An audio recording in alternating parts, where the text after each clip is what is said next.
याद से जिनकी मस्तक सबका नमन करे हर बार।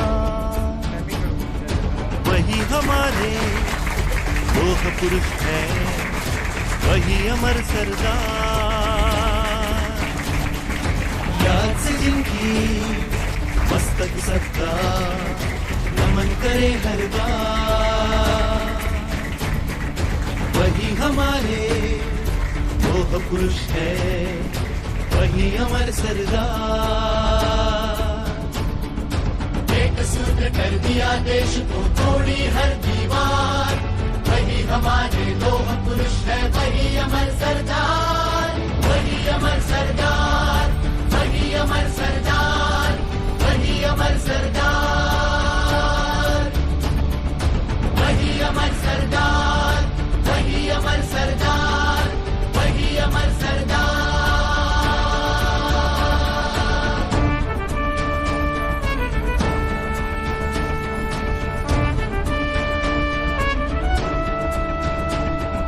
स्वतंत्रता के वे सेनानी, राजनीति के वे थे ज्ञानी। निर्णय उनके थे तूफानी, महावीर और स्वाभिमानी। स्वतंत्रता के वे सेनानी, राजनीति के वे थे ज्ञानी। निर्णय उनके थे तूफानी, महावीर और स्वाभिमानी। कर्मयोगी और नीतिवान थे, देशभक्त दमदार। वही हमारे लोह पुरुष है, वही अमर सरदार।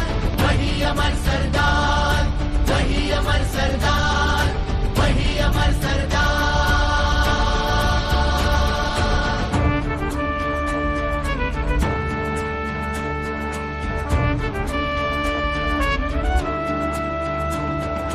मोड़ दिया सब सियासतों को, एक किया सब रियासतों को। काम उनके बड़े महान हैं, भारत को उन पर गुमान है। जिनके संकल्पों को हरदम नमन करे संसार। वही हमारे लोह पुरुष है, वही अमर सरदार। वही अमर सरदार, वही अमर सरदार। लौह पुरुष सरदार पटेल का जन्म 31 अक्टूबर 1875 को गुजरात के नडियाद में हुआ था। वे खेड़ा जिले के कारमसद में रहने वाले जावेर भाई और लाडबा पटेल की चौथी संतान थे। 1897 में 22 साल की उम्र में उन्होंने मैट्रिक की परीक्षा उत्तीर्ण की थी। वल्लभ भाई की शादी झभेरबाम से हुई। पटेल जब सिर्फ 33 साल के थे तब उनकी पत्नी का निधन हो गया। सरदार पटेल अन्याय नहीं सहन कर पाते थे। अन्याय का विरोध करने की शुरुआत उन्होंने स्कूली दिनों से ही शुरू कर दी थी।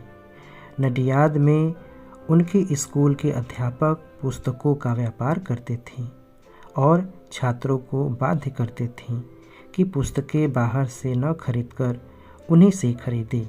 वल्लभ भाई ने इसका विरोध किया और छात्रों को अध्यापकों से पुस्तकें न खरीदने के लिए प्रेरित किया।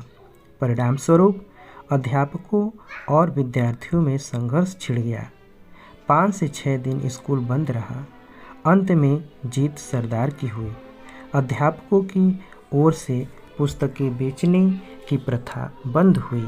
सरदार पटेल को अपनी स्कूली शिक्षा पूरी करने में काफ़ी समय लग गया। उन्होंने 22 साल की उम्र में 10वीं की परीक्षा पास की। सरदार पटेल का सपना वकील बनने का था और अपने इस सपने को पूरा करने के लिए उन्हें इंग्लैंड जाना पड़ा था, लेकिन उनके पास इतने भी आर्थिक साधन नहीं थे कि वे भारतीय महाविद्यालय में प्रवेश ले सके। उन दिनों एक उम्मीदवार व्यक्तिगत रूप से पढ़ाई कर वकालत की परीक्षा में बैठ सकते थे। ऐसे में सरदार पटेल ने अपने एक परिचित वकील से पुस्तकें उधार ली और घर पर पढ़ाई शुरू कर दी थी। बारडोली सत्याग्रह का नेतृत्व कर रहे पटेल को सत्याग्रह की सफलता पर वहाँ की महिलाओं ने सरदार की उपाधि प्रदान की। आज़ादी के बाद विभिन्न रियासतों में बिखरे भारत के भू राजनीतिक एकीकरण में केंद्रीय भूमिका निभाने के लिए पटेल को भारत का विस्मार्क और लौह पुरुष भी कहा जाता है। सरदार पटेल वर्ण भेद तथा वर्ग भेद के कट्टर विरोधी थे। इंग्लैंड में वकालत पढ़ने के बाद भी उनका रुख पैसा कमाने की तरफ नहीं था। सरदार पटेल 1913 में भारत लौटे और अहमदाबाद में अपनी वकालत शुरू की। जल्द ही वे लोकप्रिय हो गए। अपने मित्रों के कहने पर पटेल ने 1917 में अहमदाबाद के सैनिटेशन कमिश्नर का चुनाव लड़ा और उनमें उन्हें जीत भी हासिल हुई। सरदार पटेल गांधी जी के चंपारण सत्याग्रह की सफलता से काफ़ी प्रभावित थे। 1918 में गुजरात के खेड़ा खंड में सूखा पड़ा। किसानों ने करों से राहत की मांग की, लेकिन ब्रिटिश सरकार ने मना कर दिया। गांधी जी ने किसानों का मुद्दा उठाया, पर वो अपना पूरा समय खेड़ा में अर्पित नहीं कर सकते थे, इसलिए एक ऐसे व्यक्ति की तलाश कर रहे थे जो उनकी अनुपस्थिति में इस संघर्ष की अगुवाई कर सके। इस समय सरदार पटेल स्वेच्छा से आगे आए और संघर्ष का नेतृत्व किया। गृह मंत्री के रूप में उनकी पहली प्राथमिकता देशी रियासतों को भारत में मिलाना था। इस काम को उन्होंने बिना खून बहाए करके दिखाया। केवल हैदराबाद के ऑपरेशन पोलो के लिए उन्हें सेना भेजनी पड़ी। भारत के एकीकरण में उनके महान योगदान के लिए उन्हें भारत का लौह पुरुष के रूप में जाना जाता है। सरदार पटेल की महानतम देनी थी 562 छोटी बड़ी रियासतों का भारतीय संघ में विलीनीकरण करके भारतीय एकता का निर्माण करना। विश्व के इतिहास में एक भी व्यक्ति ऐसा न हुआ जिसने इतनी बड़ी संख्या में राज्यों का एकीकरण करने का साहस किया हो। 5 जुलाई 1947 को एक रियासत विभाग की स्थापना की गई थी। सरदार पटेल देश के पहले प्रधानमंत्री होते हैं। वे महात्मा गांधी की इच्छा का सम्मान करते हुए इस पद से पीछे हट गए और नेहरू जी देश के पहले प्रधानमंत्री बने। देश की स्वतंत्रता के पश्चात सरदार पटेल उप प्रधानमंत्री के साथ प्रथम गृह मंत्री, सूचना तथा रियासत विभाग के मंत्री भी थे। सरदार पटेल के निधन के 41 वर्ष बाद सन 1991 में भारत के सर्वोच्च राष्ट्रीय सम्मान भारत रत्न से उन्हें नवाजा गया। यह अवार्ड उनके पौत्र विपिन भाई पटेल ने स्वीकार किया। सरदार पटेल के पास खुद का मकान भी नहीं था।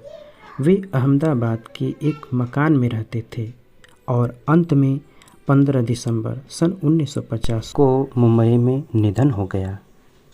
तो चलिए आज के दिन हम संकल्प लें। मैं सत्यनिष्ठा से शपथ लेता हूँ कि मैं राष्ट्र की एकता अखंडता और सुरक्षा को बनाए रखने के लिए स्वयं को समर्पित करूँगा और अपने देशवासियों के बीच यह संदेश फैलाने का भी भरसक प्रयत्न करूँगा। मैं यह शपथ अपने देश की एकता की भावना से ले रहा हूँ, जिसे सरदार वल्लभ भाई पटेल की दूरदर्शिता एवं कार्यों द्वारा संभव बनाया जा सका। मैं अपने देश की आंतरिक सुरक्षा सुनिश्चित करने के लिए अपना योगदान करने का भी सत्यनिष्ठा से संकल्प करता हूँ। भारत माता की जय। वंदे